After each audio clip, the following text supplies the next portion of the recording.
Selama ini ternyata banyak orang Batak salah menilai dan memahami adat Batak itu sendiri.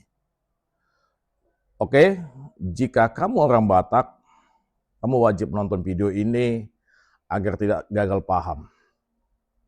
Di pesta pernikahan orang Batak yang merupakan perpaduan dari kasih sayang dan doa agar kedua mempelai menjadi keluarga yang rukun bahagia setelah mendapat berkat dari Tuhan melalui gerejanya dan diberkati oleh pendeta.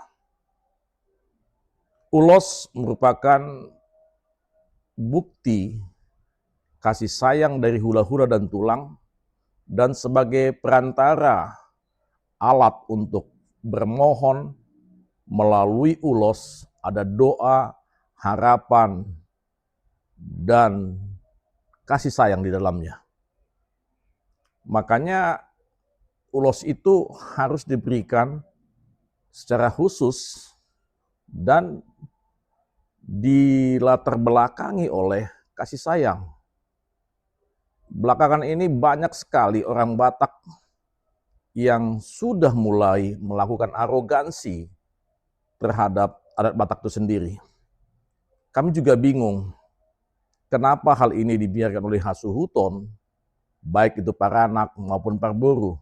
Dan ironisnya, dibiarkan oleh Raja Perhata sebagai panuturi, sebagai pengayom dalam pelaksanaan adat.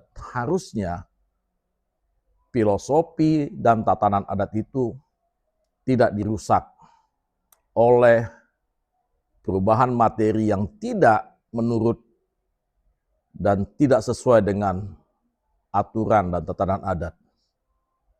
Karena apa?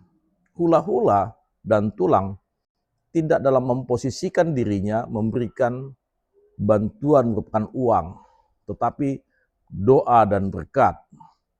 Kalau donasi uang, itu tupak dari Dongat Tubuh dan Boru. Menurut kamu, apa yang dilakukan oleh Hasuhuton Paranak dan Hasuhuton Parburu dan pembiaran oleh Raja Perhata ini, akankah kita teruskan atau memang kita harus lawan dengan menuturkan dan mengatakan adat itu harus sesuai dengan filosofinya?